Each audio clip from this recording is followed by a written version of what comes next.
There is something deeply unsettling about caves.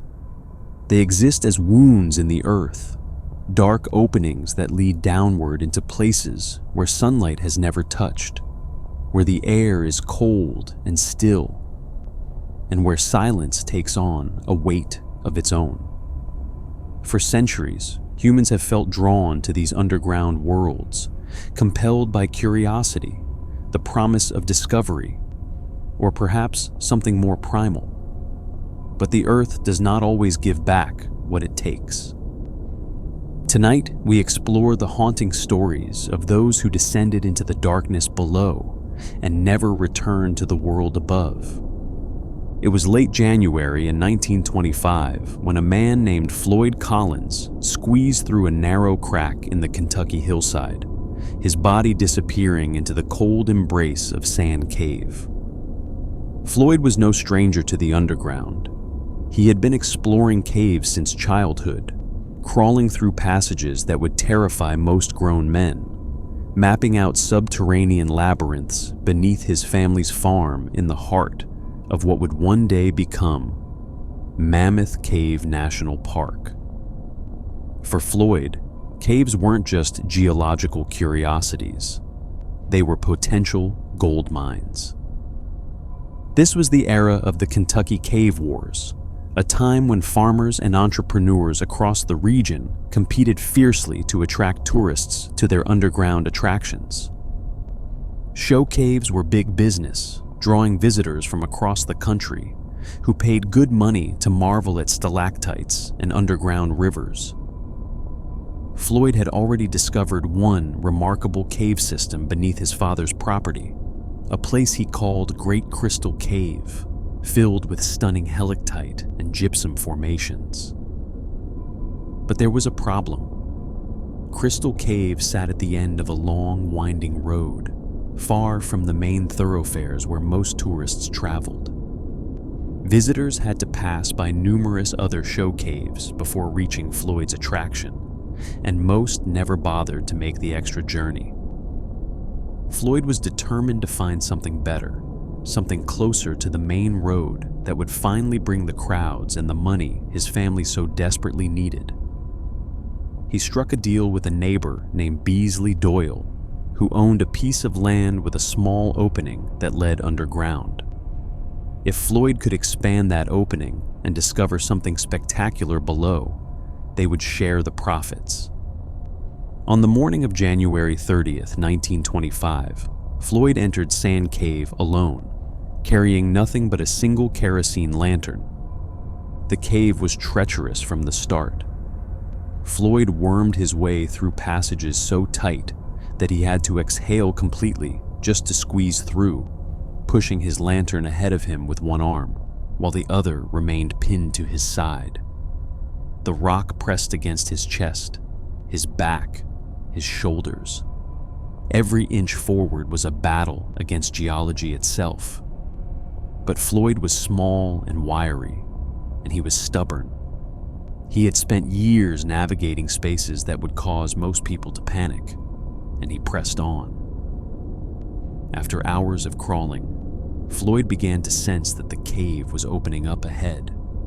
His lantern flickered, its flame growing uncertain, and he knew he needed to turn back soon or risk being trapped in total darkness. Reluctantly, he began the agonizing journey backward through the same impossibly tight passages.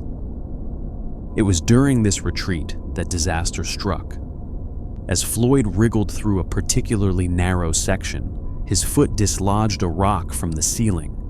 It was not a large rock, perhaps 27 pounds, but it fell at precisely the wrong angle, wedging itself against his left ankle and pinning him in place. Floyd tried to twist free, tried to kick the stone loose, but his position was impossible. He was lying on his stomach in a space barely 18 inches high, with his arms stretched out ahead of him and no leverage to work with. The more he struggled, the more firmly the rock seemed to grip him. By evening, when Floyd had not returned, his brother Homer grew worried and went looking. He found the cave entrance easily enough, But what he encountered inside was a nightmare. The passages were barely wide enough for a man to pass through, and they twisted and turned through the darkness like the intestines of some great stone beast. When Homer finally reached his brother, he found Floyd conscious but immobilized, his leg held fast by the rock. Homer tried everything he could think of to free his brother. He pulled at Floyd's legs, tugged at the rock, attempted to chip away at the surrounding stone. Nothing worked. The cave itself seemed to have swallowed Floyd, refusing to release its grip. Eventually, Homer was forced to retreat to the surface and seek help. What followed was one of the most dramatic rescue attempts in American history. Word spread quickly through the small community, and soon volunteers were arriving from across the region. Local farmers, miners, coal workers, and ordinary citizens descended on Sand Cave, each hoping to be the one to pull Floyd Collins from the earth's grasp. But the cave fought them at every turn. The passages were so narrow that only the smallest rescuers could reach Floyd, and even then they could barely move once they arrived. One man who tried to reach him was struck by a falling rock and had to be dragged back out. Others were driven back by sheer terror, unable to bear the crushing weight of the rock pressing in from all sides. The air near Floyd grew foul as carbon dioxide accumulated in the confined space, making breathing difficult and prolonged work impossible. A young journalist named William Burke Miller from the Louisville Courier-Journal arrived to cover the story and ended up becoming part of it. Miller was small enough to navigate the tight passages, and he made multiple trips to Floyd's position, bringing him food and water, talking to him through the long hours, and reporting his conversations to a fascinated public. Miller's dispatches transformed a local tragedy into a national sensation. Newspapers across the country ran updates on Floyd's condition. Radio stations broadcast news of the rescue attempt. An estimated 10,000 spectators gathered outside the cave, turning the site into something between a carnival and a vigil. By the fifth day, Floyd was growing weaker. The cold was sapping his strength, and the constant pressure of his inverted position was taking a toll on his body. Rescuers had tried everything they could think of, including a harness that was supposed to pull him free. But when they applied tension to the rope, Floyd screamed in agony. The rock ceiling pressed down on his chest, and the harness threatened to crush him rather than save him. The attempt was abandoned. A decision was made to dig a parallel shaft that would bypass the treacherous cave passages and reach Floyd from the side. Miners worked around the clock, their picks and shovels biting into the Kentucky soil while Floyd lay trapped in the darkness below. They made progress, but progress was slow and time was running out. On February 13, 1925, 17 days after Floyd Collins entered Sand Cave, the shaft finally broke through to the cave passage. Rescuers crawled to where Floyd lay and found him motionless. His eyes were open, staring at nothing, and his skin was cold. Floyd Collins was dead, claimed by the cave that had promised him fortune. The rock that had trapped him weighed just 27 pounds. Such a small thing to end a life. The tragedy of Floyd Collins captured something essential about the human relationship with the underground. Here was a man who had spent his entire adult life crawling through spaces that would terrify most people, mapping passages that no one else dared to explore. And in the end, it was a single stone, smaller than a watermelon, that ended everything.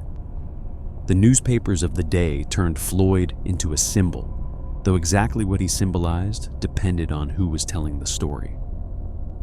To some, he was a hero, a pioneer who died pushing the boundaries of human exploration. To others, he was a cautionary tale, a warning about the dangers of ambition and the folly of venturing into places where humans were never meant to go.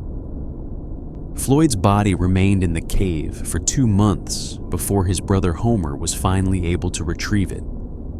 He buried Floyd in the family cemetery above Crystal Cave, but that was not the end of the story. Years later, a new owner of the property exhumed Floyd's body and placed it in a glass-topped coffin, displaying it as a macabre tourist attraction inside the very cave Floyd had discovered. For decades, visitors paid to gaze upon the mortal remains of the man who had died searching for underground riches.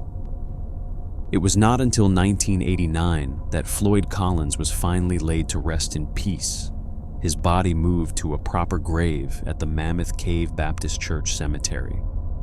The allure of the underground that had consumed Floyd Collins did not die with him.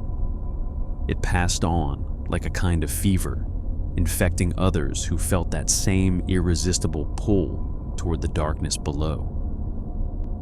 3 decades after Floyd Collins breathed his last in the depths of Sand Cave, another young man descended into a cave in the English countryside and found himself in a disturbingly similar predicament.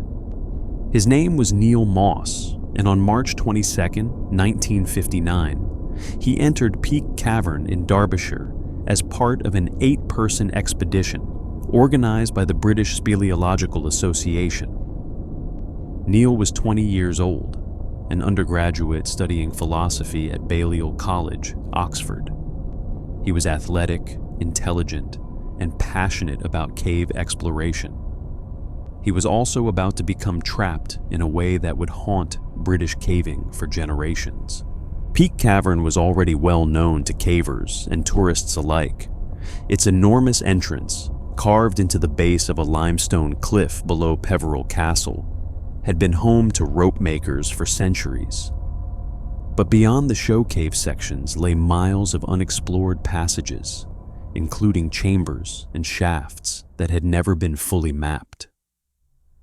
The expedition that day was focused on a recently discovered section called Stalagmite Chamber, located about 1,000 feet from the entrance and accessible only through a grueling series of crawls and climbs.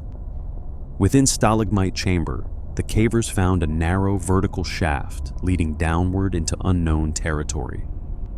The shaft was roughly 2.5 feet wide by 18 inches deep, a cramped tube of solid rock that descended approximately 40 feet into the darkness.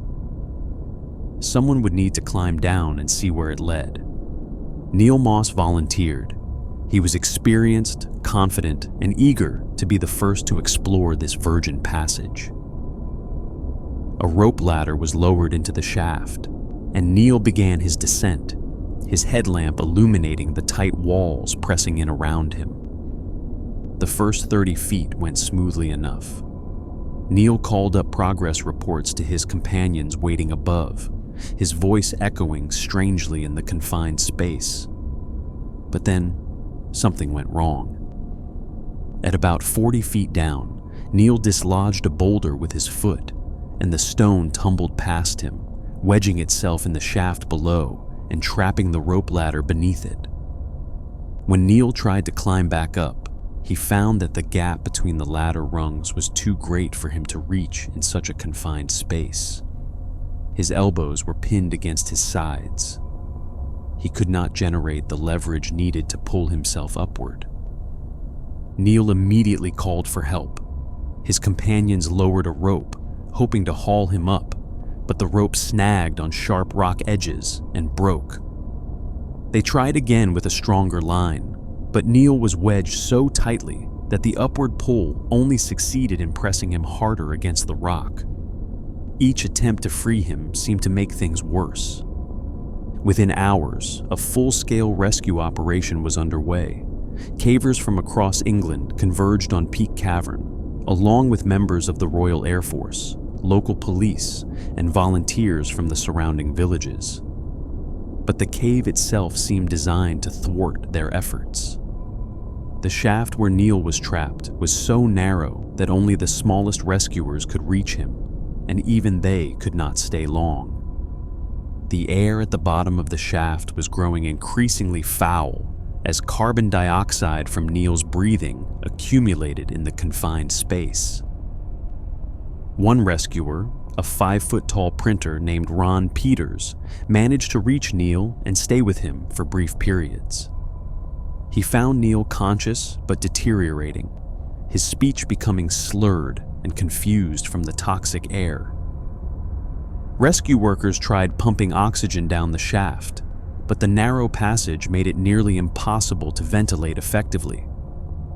They attempted to widen the shaft with tools, but progress was agonizingly slow. Each inch of rock removed required hours of painstaking work. By Monday evening, nearly 24 hours after Neil had first become trapped, his labored breathing was still audible from above. Rescuers clung to hope, even as the situation grew more desperate.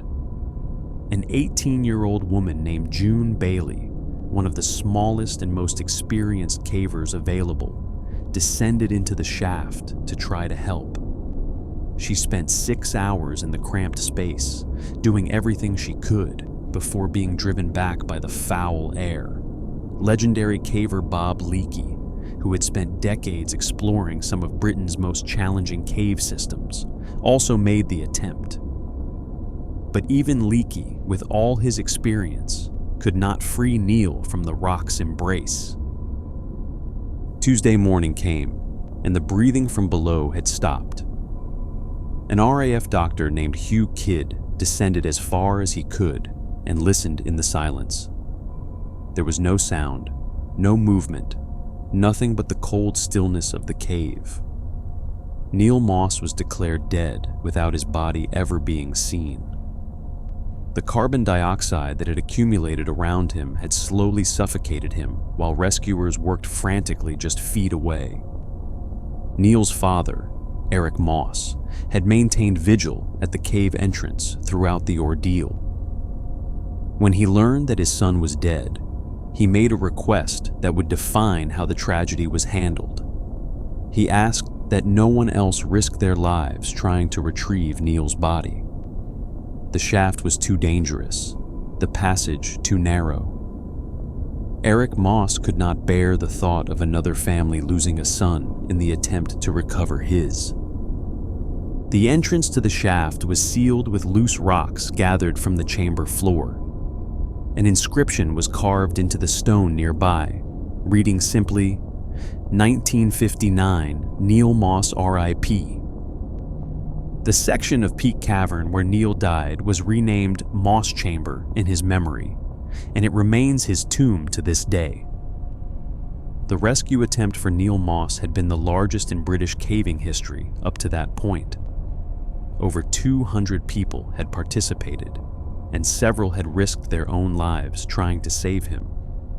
In the aftermath, new procedures for cave rescue coordination were developed, born from the hard lessons learned in those terrible days.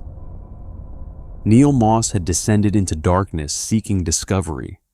Instead, the cave claimed him, and he became a permanent part of its ancient stone. The death of Neil Moss reverberated through the British caving community for years. He had done nothing wrong, made no obvious errors in judgment. He had volunteered to explore a new passage, something that cavers do routinely, and through a combination of circumstances that no one could have predicted, he had become trapped in a position from which there was no escape. The shaft that took his life was no wider than a manhole cover, a vertical tube barely large enough to accommodate a human body, and yet it was large enough to swallow him forever. In the years following Neil's death, new protocols were developed for cave rescue in Britain. Communication systems were improved, ventilation equipment was standardized, and training programs were expanded to ensure that rescue teams would be better prepared for similar emergencies.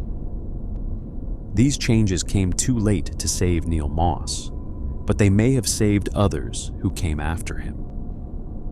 In that sense, his death was not entirely without meaning. The late afternoon sun was warm on May 10, 1967, as three boys slipped away from their homes on the south side of Hannibal, Missouri.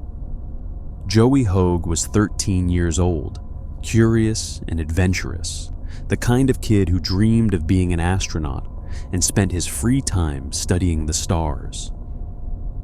His younger brother Billy was just 11, eager to follow wherever Joey led. Their friend Craig Dowell was 14, the eldest of the group, and equally excited by the prospect of underground exploration. The boys had shovels and flashlights with them, though no one knew exactly where they had gotten them.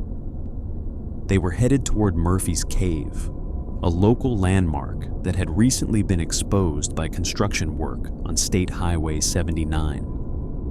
The highway project had blasted through the limestone hillside, opening new entrances to a cave system that locals had known about for years. For the boys, it was an irresistible invitation. The Hogue brothers had been punished just the day before for exploring near the cave. Their older sister Dee Dee had warned them to stay in the yard, and their parents had made their displeasure clear. But the pull of the underground was too strong for boys raised in the town that had inspired Mark Twain, where the adventures of Tom Sawyer and Huckleberry Finn were not just stories, but a way of life. In Hannibal, caves were part of the landscape, part of the local mythology, and exploring them was what boys did. A school teacher named Lynn Strube saw the three boys walking toward the cave area around 4:30 in the afternoon. They were carrying their flashlights and shovels, talking excitedly among themselves, oblivious to everything except the adventure ahead. It was the last confirmed sighting of Joey, Billy, and Craig. When supper time came and went without the boys returning, the Hogue family began to worry. By evening, that worry had turned to alarm. The boys' parents searched the neighborhood, checked with friends, knocked on doors. No one had seen them since Lynn Strube's afternoon sighting. By nightfall, the police had been called. What followed was one of the largest search operations in Missouri history. Over the next 10 days, volunteers from across the region descended on Hannibal. Members of the National Speleological Society were flown in from Washington on a presidential aircraft. The National Guard was mobilized. Professional cavers mapped and searched the Murphy's Cave system, crawling through passages filled with mud and water, looking for any sign of the three missing boys. The cave itself was a labyrinth. Murphy's Cave was what cavers call a maze cave, a complex network of intersecting passages that wind through the limestone in all directions. Some passages were spacious enough to walk through. Others required crawling on hands and knees through cold mud. Still, others were underwater sumps that could only be navigated by diving. The highway construction had complicated matters enormously. Workers had been blasting through the rock for months, creating new openings into the cave system while simultaneously causing cave-ins that might have sealed off other passages. Some of the holes that had been opened by the explosions had been sealed again, sometimes just days before the boys disappeared. The construction company was ordered by the mayor to keep all openings accessible, but confusion reigned. No one knew exactly how many passages existed or which ones might still be accessible.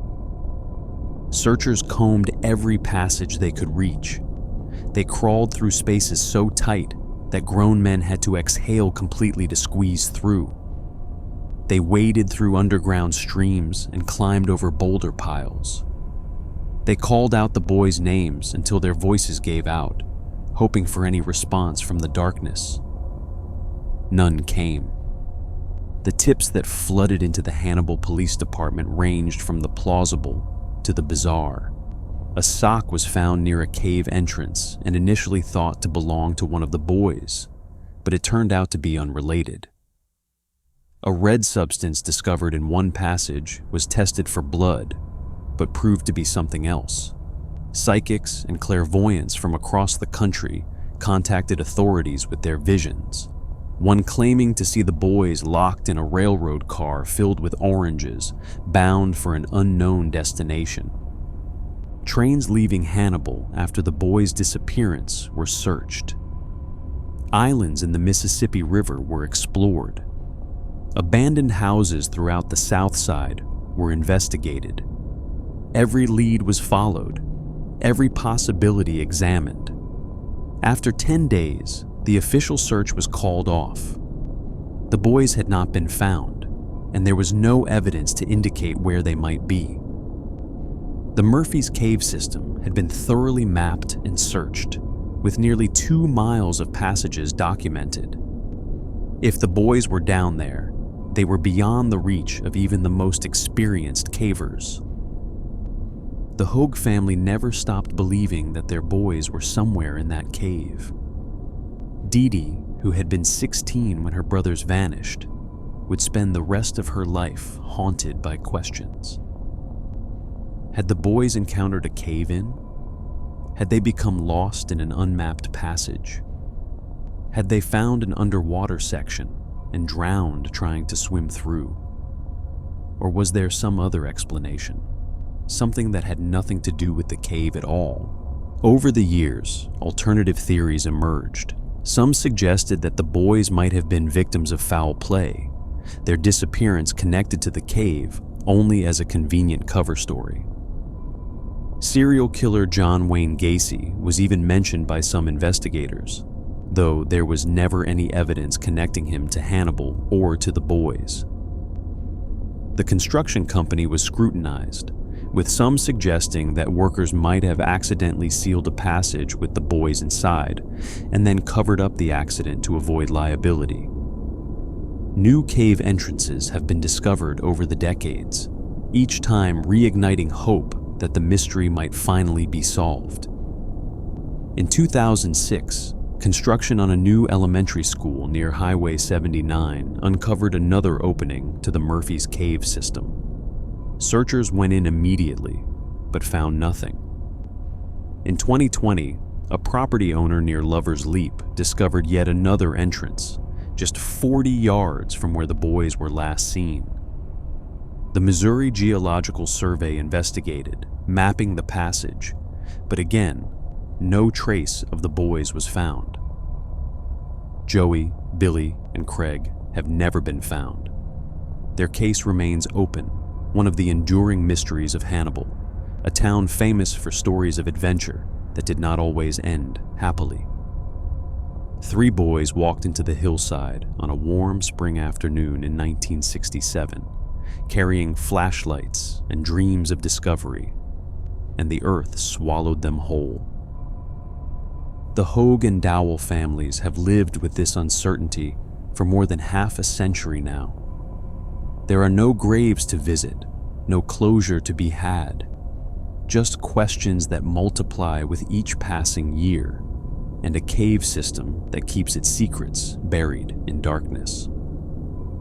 The boys would be in their 70s now if they had lived, grandfathers perhaps, with children and grandchildren of their own. Instead, they remain forever young, frozen in time at 11, 13, and 14. Their faces preserved only in faded photographs and the memories of those who knew them.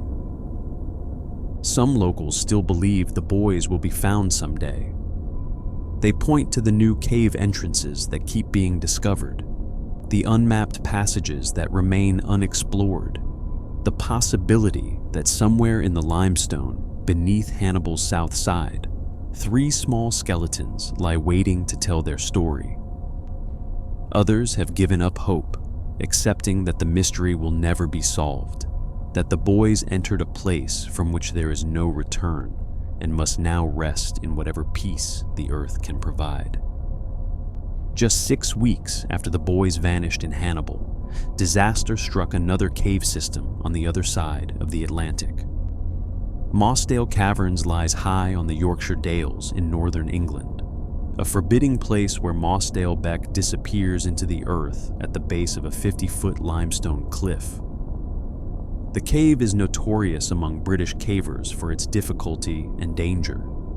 Most of its passages require lengthy crawls through cold water, and the system is prone to sudden and catastrophic flooding. On the morning of June 24, 1967, a group of 10 experienced cavers entered Mossdale.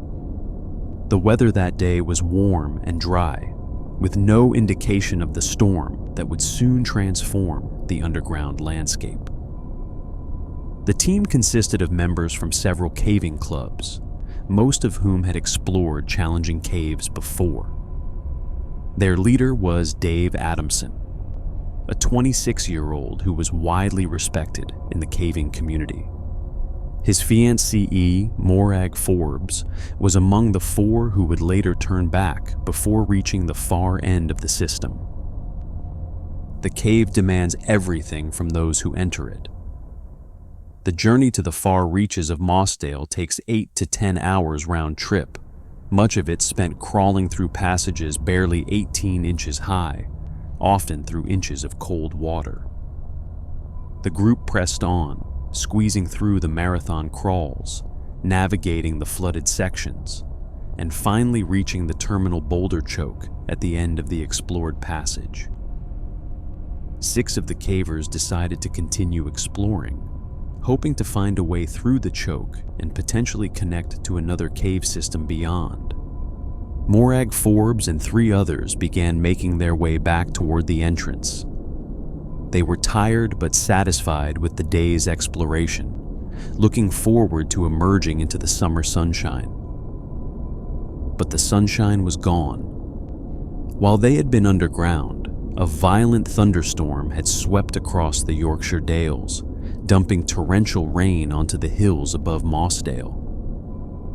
When Morag reached the cave entrance, she found a nightmare waiting. Mossdale Beck, which normally flowed gently into the cave, had become a raging torrent. The entrance passage was completely submerged, a churning mass of brown water that had transformed the cave into a death trap. The 6 cavers who remained inside were now separated from the surface by hundreds of yards of flooded passage. Morag ran. She sprinted 2.5 miles across the sodden moorland in the driving rain, desperate to raise the alarm. When she reached help, the call went out immediately. Cave rescue teams from across northern England converged on Mossdale, but there was nothing they could do. The water was too high, the current too strong. Any attempt to enter the cave would have been suicide. Throughout the night and into the next day, rescuers worked to divert the flow of Mossdale Beck away from the cave entrance. They dug trenches, built dams, brought in pumps and bulldozers. Hundreds of volunteers labored in the mud, fighting against geology and weather to save 6 men they had never met. The scene on Coniston Moor resembled a battlefield, with vehicles stuck in the mire and exhausted workers collapsing from the effort. When the water finally receded enough to allow entry, search teams went in. What they found confirmed their worst fears. The bodies of 5 cavers were located in the far marathon crawls, packed together in a passage barely 2 feet high. They had been overtaken by the floodwater while trying to escape, the torrent catching them from behind and giving them no chance. Their equipment was scattered through the passage, washed from their bodies by the force of the water. The 6th caver, John Ogden, was not with the others. Rescuers hoped against hope that he might have found a pocket of air somewhere, a high point where he could have waited out the flood. Bob Leakey, the legendary caver who had been called in to help, led a search party deep into the system, pushing into areas that might have offered refuge. But Ogden was not there. Days passed before his body was finally found. John Ogden had made it further than the others, squeezing into a narrow crevice off the main passage in a desperate search for breathable air. He had found a pocket just large enough to fit his head and shoulders, and there he had died, alone in the darkness, listening to the water rage below him. The coroner faced an impossible decision. The bodies of the 6 young men were located deep within one of the most dangerous caves in Britain. Any attempt to retrieve them would require rescuers to spend hours in passages that could flood again without warning. After consultation with the families, the coroner ordered that the cave entrance be sealed. Mossdale Caverns would become their tomb.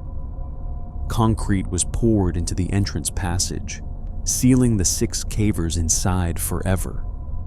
A memorial plaque was placed on the cliff above, and a cairn was built on the moor directly above the passage where they died. For years it seemed that this would be the end of the story. But cavers are a determined breed, and the friends of the 6 who died could not bear the thought of them lying in the cold water of Mossdale for eternity. In February 1971, nearly 4 years after the tragedy, a group of cavers quietly reopened the cave through an alternate entrance. Over the course of several expeditions, they located the bodies of their fallen comrades and carefully moved them to a high, dry chamber deep within the system. This chamber, now known as the sanctuary, lies above the flood level, protected from the waters that had claimed them. There, the 6 cavers were given a final resting place, beyond the reach of the elements that had killed them. Mossdale Caverns remains the site of the worst caving disaster in British history. The 6 who died were not novices or thrill seekers. They were experienced explorers who understood the risks of their sport and took reasonable precautions. But the underground does not always respect experience or caution. Sometimes the earth simply decides to take what enters it, and there is nothing anyone can do. The names of the 6 who perished that day have not been forgotten. Dave Adamson, the expedition leader, was just 26. Jeff Boireau, newly married, was 24. Colin Vickers was 23. John Ogden, the one who had struggled furthest in his final moments, was 21. Bill Frakes was 19. And Michael Ryan, the youngest of the group, was just 17 years old. Each of them left behind family and friends who would spend the rest of their lives wondering about those final moments in the flooded passage, wondering if there was anything more that could have been done. Morag Forbes, who had been engaged to Dave Adamson, never fully recovered from the loss. She had been the one to raise the alarm, sprinting across the rain-soaked moors while her fiancé and his friends drowned in the darkness below. For the rest of her life, she would carry the weight of that day, the knowledge that she had been so close and yet utterly helpless to change the outcome. Half a century later, and half a world away, another young man would find himself trapped in a cave, his story spreading across the internet in ways that Floyd Collins and Neil Moss could never have imagined. His name was John Edward Jones, and on November 24th, 2009, he entered Nutty Putty Cave in Utah with his brother Josh and 9 other friends and family members. It was supposed to be a fun outing, a chance to bond before the Thanksgiving holiday. Instead, it became one of the most harrowing cave tragedies of the modern era. Nutty Putty Cave sits in Utah County, about an hour south of Salt Lake City. The cave is known for its tight squeezes, passages so narrow that cavers have to exhale completely and wriggle through on their bellies. For years, it was a popular destination for scout troops and college students seeking an underground adventure. But the cave had a history of trapping people. Between 2004 and 2009, at least 6 cavers had become stuck and required rescue. None of those incidents had been fatal, but they were enough to convince authorities to close the cave temporarily in 2006. When Nutty Putty reopened in May 2009, it was with a new permit system designed to limit the number of visitors and improve safety. John Jones was 26 years old, a medical student with a young daughter and another child on the way. He had been to Nutty Putty before, about a decade earlier, and remembered it as an exciting but manageable challenge. He was athletic, in good shape, and confident in his abilities. When his brother Josh suggested the trip, John was immediately enthusiastic. The group entered the cave around 8 in the evening. For the first few hours, everything went well.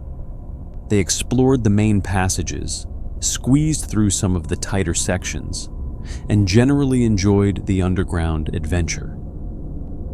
Then John decided to find a passage called the Birth Canal, a tight but navigable crawlway that was one of Nutty Putty's main attractions. John took a wrong turn. In the darkness of the cave, he mistook an unmapped passage for the birth canal and began crawling into it. The passage narrowed steadily as he progressed, but John was committed now, assuming that the turnaround he expected was just ahead. He continued forward, squeezing deeper into the rock. The passage ended in a vertical fissure, a crack in the rock that dropped downward at a steep angle. Believing this was the turnaround point of the birth canal, John decided to squeeze into the fissure and see where it led. He entered head first, his arms stretched out in front of him, his body sliding downward into the darkness. Within seconds, John realized his mistake. The fissure narrowed to barely 10 by 18 inches, and John found himself wedged in place, his chest compressed by the rock, his arms pinned ahead of him. He was tilted at an angle of approximately 70 degrees, nearly upside down, with no room to turn around and no way to push himself back up. The rock held him like a vice. John's cries for help were heard by his brother Josh, who had been following behind. Josh reached the entrance to the fissure and looked down to see his brother's feet sticking up, motionless. He tried to pull John free by grabbing his legs, but the effort only succeeded in wedging John deeper into the crack. Josh scrambled out to get help. The rescue operation that followed would involve over 100 responders and last for nearly 28 hours. Nutty Putty's geography made everything difficult. The passage where John was trapped was 400 feet from the cave entrance and 100 feet below the surface. It took an hour just to get rescue workers to his position, and once there, they found themselves working in spaces so cramped that only one person could reach John at a time. A woman named Susie Motola was one of the first rescuers to reach John. At just 5 feet 3 inches tall, she was small enough to squeeze into the tight passage above the fissure. When she finally reached John's position, all she could see were his feet. She introduced herself and tried to keep him calm, talking to him through the long hours as other rescuers worked to devise a plan. The plan they developed involved a sophisticated system of ropes and pulleys anchored to the cave walls. The idea was to gradually pull John upward, inch by inch, until he was free of the fissure. It was delicate, dangerous work. John's position meant that any upward force would compress his chest against the rock, making it hard for him to breathe. Too much force could crush him. Too little would accomplish nothing. After hours of preparation, the rescue attempt began. The rope system engaged, and John's body began to move. He lifted a few inches out of the fissure, then a few more. Rescuers dared to hope that they might actually save him. Then an anchor failed. one of the bolts drilled into the cave wall pulled free under the strain, and the rope system collapsed. John dropped back into the fissure, wedging himself even deeper than before. The cry that echoed through the cave when this happened would haunt the rescuers for years to come. With the pulley system compromised and John's condition deteriorating, rescue workers faced an impossible choice. Reinstalling the system would take hours that John probably did not have. Being upside down for so long was causing blood to pool in his head, putting pressure on his heart and lungs. A trauma physician at the scene estimated that John might have only 8 to 10 hours before his cardiovascular system failed completely. John's family was brought down to the cave so they could talk to him via radio. He told jokes to his brothers, trying to keep spirits up despite his predicament. He talked about his wife Emily, about the baby that was on the way, about his dreams of becoming a doctor. As the hours passed, his voice grew weaker, his responses more confused. By early Wednesday morning, John had stopped responding to the rescuers trying to reach him. His legs, visible from above, had stopped moving. At around midnight, he was declared dead. He had been trapped for approximately 28 hours. The decision about what to do next fell to John's father. Retrieving the body would require widening the passage, a process that would take days and put more rescuers at risk. The family consulted with the landowner and made the same decision that Neil Moss's father had made 50 years earlier. John's body would remain where it was. Nutty Putty Cave would become his grave. Explosives were used to collapse the passage leading to where John lay, sealing him in permanently. The cave entrance was filled with concrete, closing Nutty Putty forever. A plaque was placed at the sealed entrance, commemorating the young medical student who had entered, seeking adventure, and never emerged. In 2016, a film called The Last Descent told the story of John Jones and the rescue attempt that failed to save him. It brought the tragedy to a wider audience, many of whom had never heard of Nutty Putty Cave. For those who watched, it was a stark reminder of how quickly an underground adventure can turn deadly, and how helpless even the most determined rescuers can be when the rock itself becomes the enemy. John's widow, Emily, has spoken publicly about the aftermath of the tragedy. She remarried and changed her name, trying to build a new life, but the shadow of Nutty Putty has followed her wherever she goes. People still recognize her from news coverage of the rescue attempt. They still approach her to express their condolences or ask questions about what happened that terrible night. The son she was carrying when John died was born 6 months after his father's death. She named him John.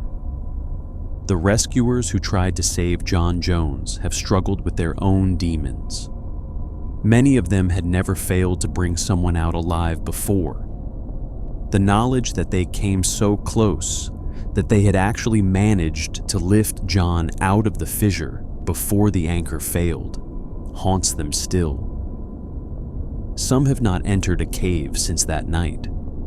Others have dedicated themselves to improving rescue techniques, determined that no one else should die the way John did. The frozen surface of the pool cracked under the chainsaw's blade on February 6th, 2014, sending shards of ice skittering across the Norwegian wilderness. 5 Finnish cave divers had traveled to the remote Plura cave system in Nordland County, deep in northern Norway, seeking one of the most challenging dives in Europe. The Plura system is famous among technical divers for its crystal clear waters, stunning marble formations, and extreme depth. It is also infamous for its danger. The water is ice cold, barely above freezing even in summer, and the passages narrow in places to gaps that can barely accommodate a human body. At its deepest point, the cave descends to over 400 feet below the surface. The 5 divers were all experienced. Kai Kankinen, Patrick Gronkvist, Jari Huotarinen, Visa Rantanen, and Jari Usimaki had trained for months preparing for this dive. Their plan was ambitious. Enter the cave from the Plura side, traverse nearly 2 kilometers of submerged passage, including a section at 130 meters depth, and exit through a different cave called Steinugla Flagget on the other side of the mountain. It was a dive that only a handful of people in the world had ever completed. The divers split into 2 groups. Patrick and Jari Huotarinen would enter first, with the other 3 following 30 minutes behind. Each diver was equipped with a rebreather, underwater scooters to help cover the long distance, and multiple backup systems. They had rehearsed the dive plan repeatedly and knew exactly what to expect. Or so they thought. Patrick and Jari Huotarinen descended through the ice and began their traverse. The visibility was exceptional, and the dive went smoothly at first.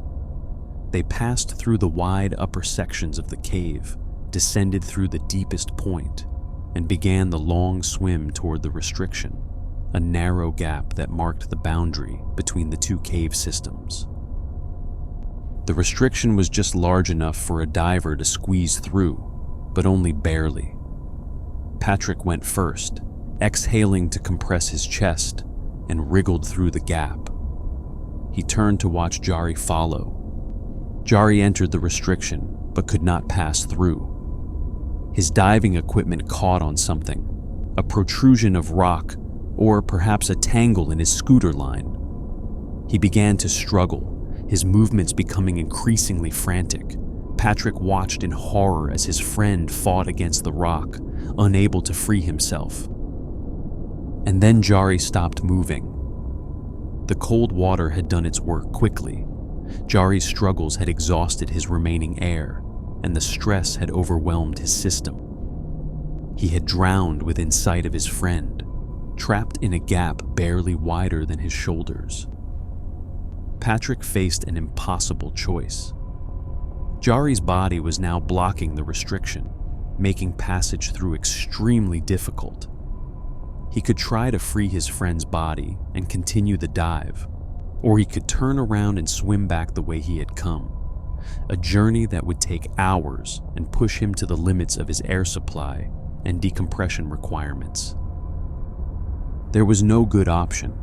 Patrick made the decision to continue forward, carefully maneuvering past his friend's lifeless body and through the restriction. He emerged on the Steinugla Flagget side of the cave and began the long ascent to the surface. Behind him, the second group of divers was just beginning to encounter the tragedy. Visa, Kai, and Jari Usimaki had no way of knowing what had happened at the restriction. They swam through the cold water, following the same route their friends had taken, until they reached the deepest point of the cave and began the approach to the restriction. Visa was first to encounter Jari Huotarinen's body. The shock must have been overwhelming. The man he had trained with, planned with, joked with, was floating lifelessly in the water ahead, blocking the only way forward.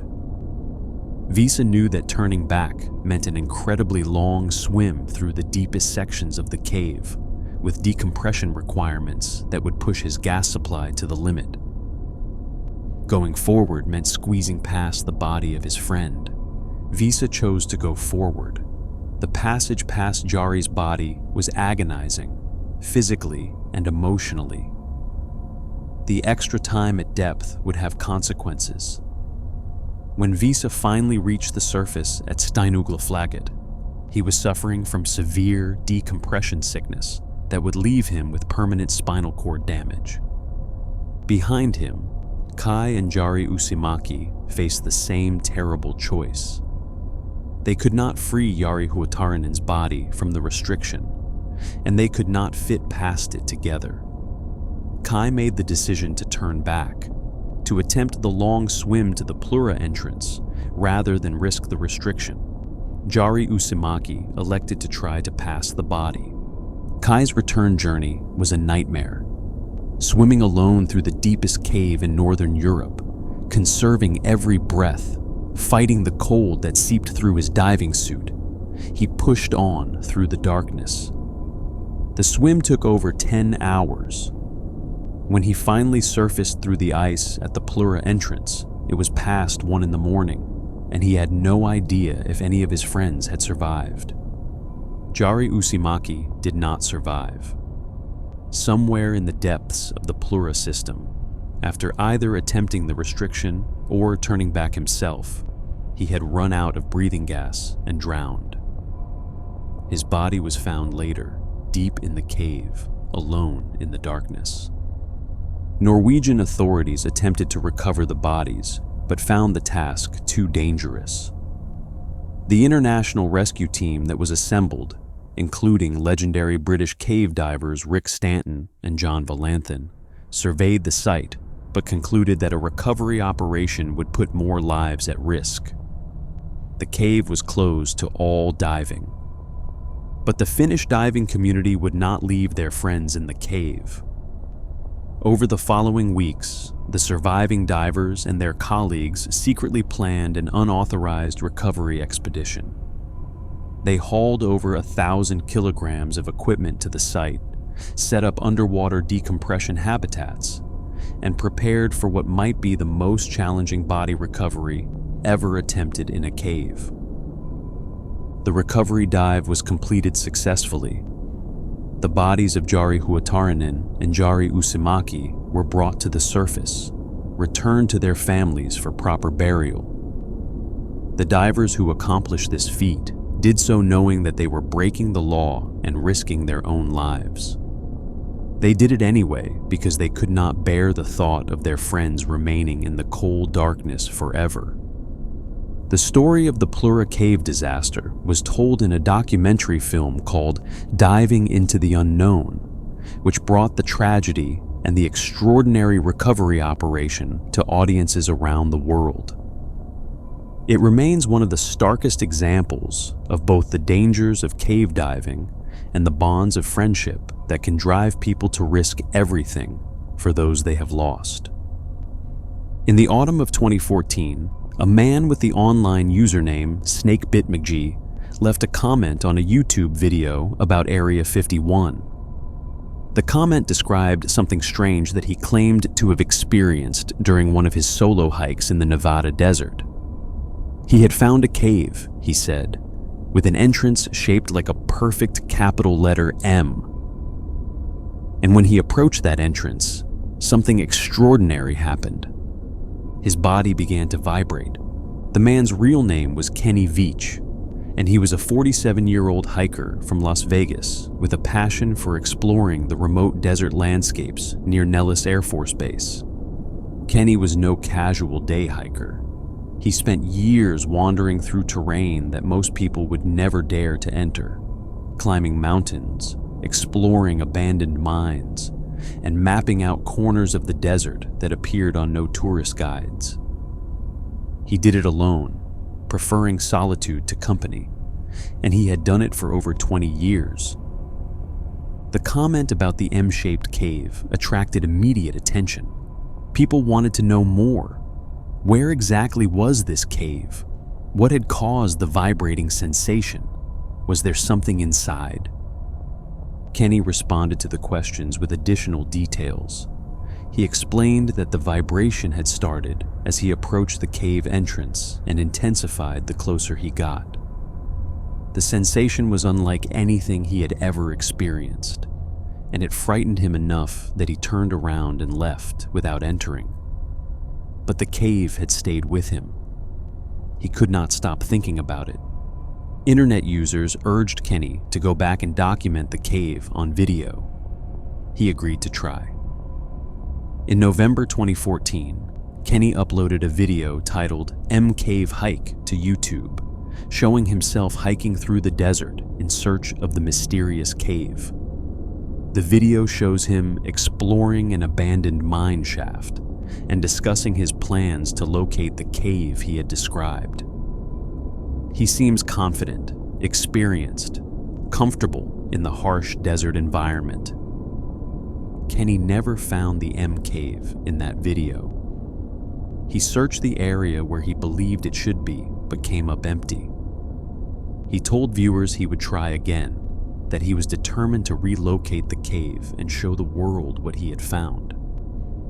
A few days later, Kenny went out on what he told his girlfriend would be a short overnight trip. He left his cell phone behind, along with his video camera. He did not tell anyone exactly where he was going. He never came back. When Kenny failed to return, his girlfriend reported him missing, and search and rescue teams were dispatched to the area where he was known to hike. They found his car near a remote trailhead and eventually located his cell phone near an abandoned mine shaft, the same one that appeared in his M Cave hike video. But Kenny himself was nowhere to be found. Over 30 search and rescue volunteers combed the desert over the following days. They checked mine shafts, explored caves, covered miles of rugged terrain. They found no sign of Kenny Veach beyond the abandoned phone. Kenny's girlfriend would later share her belief about what happened. She did not think Kenny had an accident. She believed that Kenny, who had struggled with depression for years and had refused to seek treatment, had ended his own life. The search for the M Cave, in her view, had been a distraction, a way to give meaning to his final days. He had left his phone and camera behind because he did not intend to be found. Others were not so sure.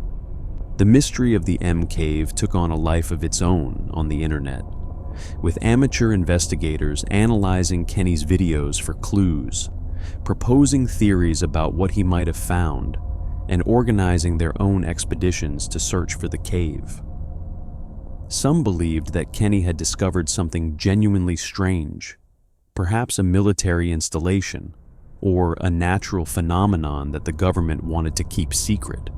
Others suggested that the cave never existed at all, that Kenny had fabricated the story for attention, or as part of some elaborate hoax. The truth is that no one knows what happened to Kenny Veach.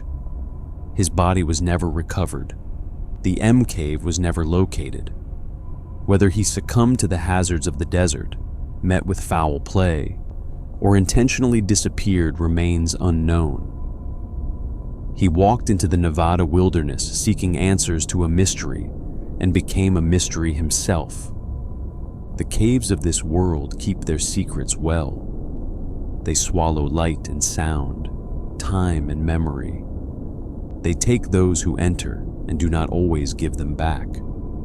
From the limestone passages of Kentucky to the frozen depths of Norway, from the moorlands of Yorkshire to the desert hills of Nevada, the same story has played out again and again. Someone descends into darkness, drawn by curiosity or ambition or something harder to name, and the earth closes around them. These are not stories of recklessness or foolishness. Floyd Collins was an expert cave explorer with decades of experience. Neil Moss was a careful, methodical young man who followed proper procedures. The Lost Boys of Hannibal were children doing what children have always done, seeking adventure in a world that seemed to offer it at every turn. The divers at Plura were among the most skilled in the world, equipped with the finest technology available. And yet the caves took them anyway. Perhaps that is what makes these stories so unsettling. They remind us that some places on this earth remain beyond human control, that there are depths and distances where our tools and our training and our determination count for nothing. The underground does not care about our expertise or our caution. It operates by rules older than humanity, rules that we can study but never fully master. Those who enter caves know this. They accept the risk because the rewards, the sense of discovery, the beauty of the underground world, the challenge of pushing human limits seem worth it. Most of them return safely, carrying with them memories of places that few people will ever see. But some do not return. Some become part of the cave itself, their stories merged with the ancient stone, their final moments known only to the darkness. Tonight we have remembered a few of those stories. There are many more, too many to tell in a single evening. Each cave system has its ghosts, its whispered warnings passed from one generation of explorers to the next. Be careful. Pay attention. Remember what happened here. The caves will be waiting tomorrow, just as they have waited for millions of years. Their entrances will yawn open in hillsides and cliff faces around the world, dark mouths leading downward into mystery. And somewhere, someone will feel that familiar pull, that irresistible curiosity about what lies below. Whether they return is something only the cave will decide. If you found yourself drawn into these stories, if the darkness and mystery of the underground fascinated you, please consider subscribing to this channel and hitting the like button. Your support helps bring more tales like these to life. Until next time, sleep well, and perhaps dream of safer adventures than those we have explored tonight.